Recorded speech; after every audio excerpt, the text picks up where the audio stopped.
السلام علیکم ویورز، آج کا پہلا سوال ہے ارمیندر سنگھ ہیں لدھیانہ سے،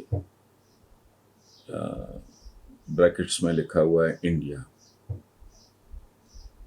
سوال سے پہلے میں ایک اور بات کرنا چاہتا ہوں۔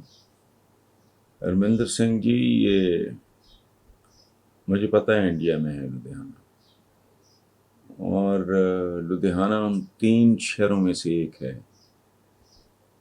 جن سے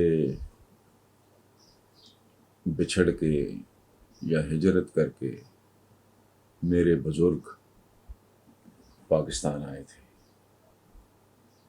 میرے ددھیال کا تعلق تھا جالندھر سے، اور میرے ننیال کا تعلق تھا امرتسر اور لدھیانہ سے۔ تو پتہ نہیں، میرے لیے تو آپ بھائیوں کی طرح ہیں۔ میں ایسٹ پنجاب پہلی بار گیا تو ان 3 شہروں کی مٹی لے کے آیا تھا، جالندھر، لدھیانہ اور امرتسر۔ تو موسٹ ویلکم بھائی۔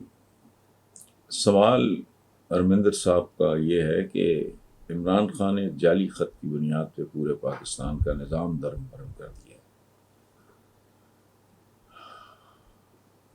عمران خان جس خط کے بارے میں لوگوں کو بتا رہے ہیں، اس خط کے بارے میں آپ کا کیا خیال ہے؟ پاکستان امریکہ کو آخر دے ہی کیا سکتا ہے جو پاکستان میں ایسی سازش کرے؟ بھائی میرے پہلی بات تو یہ ہے کہ اس خط کے بارے میں زیادہ پریشان ہونے کی ضرورت نہیں ہے، چونکہ بہت جلد حقائق منظر عام پہ آ جائیں گے۔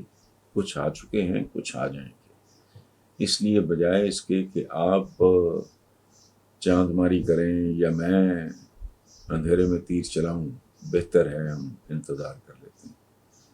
آپ کے سوال کا جو بڑا ویلڈ حصہ ہے وہ ہے کہ پاکستان امریکہ کو آخر دے ہی کیا سکتا ہے جو وہ پاکستان میں ایسی سازش کرے۔ اس میں کوئی شک نہیں کہ ہینری کسنجر نے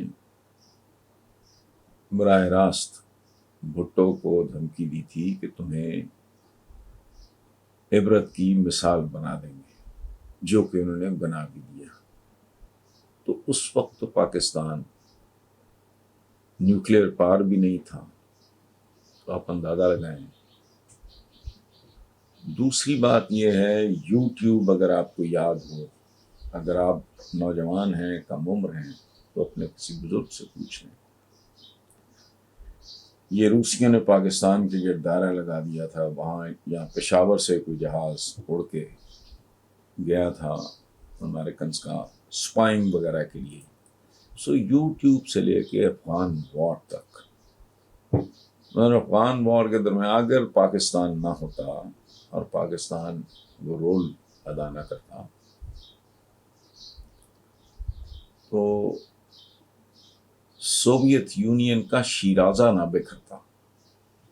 یہ پاکستان کی مزاحمت کے دور رس نتائج کے طور پہ سوویت یونین جو ہے وہ سکڑ کے روس رہ گیا تھا۔ تیسری بے حد اہم بات جو ہے کہ اگر پاکستان کی آپ لوکیشن دیکھیں، اس کی اسٹریٹجک اسٹرینتھ یا پوزیشن پہ غور فرمائیں، تو آپ کے سوال کا بہت واضح اور دو ٹوک جواب مل جائے گا۔ تیسری بات یہ کہ دے سکنا یا نہ دے سکنا ہی ضروری نہیں ہوتا۔ اس کھیل میں بے شمار قسم کے دیگر فیکٹرز بھی ہوتے ہیں، اور اس طرح کا پروگرام ان تفصیلات میں جانے کا متحمل ہو نہیں سکتا۔ Thank you very much.